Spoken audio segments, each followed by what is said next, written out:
ഡൽഹിയിൽ നടന്നു പോന്ന പ്രക്ഷോഭങ്ങളുടെയും കലാപ നീക്കങ്ങളുടെയും യഥാർത്ഥ മുഖംമൂടി അഴിഞ്ഞു വീഴുന്നു. സമരപ്പന്തലിൽ ഒളിച്ചിരുന്ന രാജ്യവിരുദ്ധ അജണ്ടകൾ ഒളിവിൽ പുറത്തു വന്നിരിക്കുകയാണ്. രാജ്യത്തിനെതിരെ വിഘടനവാദ പ്രവർത്തനങ്ങൾ നടത്തി കേസിൽ ജയിലിൽ കഴിയുന്ന ഉമർ ഖാലിദിനെയും ഷർജിൽ ഇമാമിനെയും CJP പ്രക്ഷോഭവേദിയിൽ വെച്ച് പരസ്യമായി പിന്തുണച്ച് മുതിർന്ന കോൺഗ്രസ് നേതാവ് മണിശങ്കർ അയ്യർ രംഗത്തെത്തി.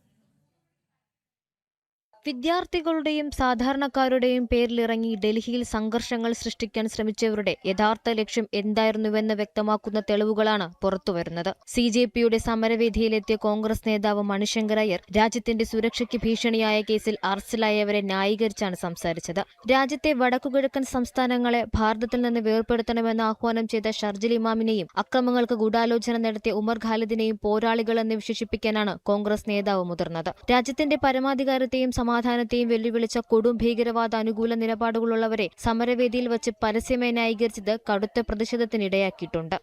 उमर खालिद को देख लिया है, हमने शारजील इमाम को देख लिया है।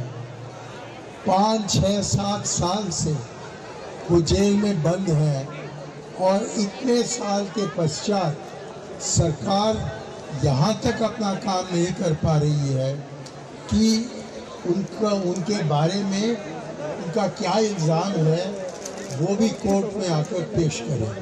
സമരങ്ങളുടെയും പ്രക്ഷോഭങ്ങളുടെയും പേരിൽ പ്രതിപക്ഷം നടത്തുന്ന രാഷ്ട്രീയ ഒത്തുകളികളും വിഘടനവാദ ശക്തികൾക്കുള്ള പിന്തുണയും ഇതോടെ രാജ്യം തിരിച്ചറിഞ്ഞിരിക്കുകയാണ്. രാജ്യവിരുദ്ധ ശക്തികൾക്ക് തണലൊരുക്കുന്ന രാഷ്ട്രീയ നേതാക്കളുടെ നീക്കങ്ങൾക്കെതിരെ കടുത്ത അമർഷമാണ് പൊതുസമൂഹത്തിൽ നിന്നും ഉയരുന്നത്. ജനം, ഡൽഹി.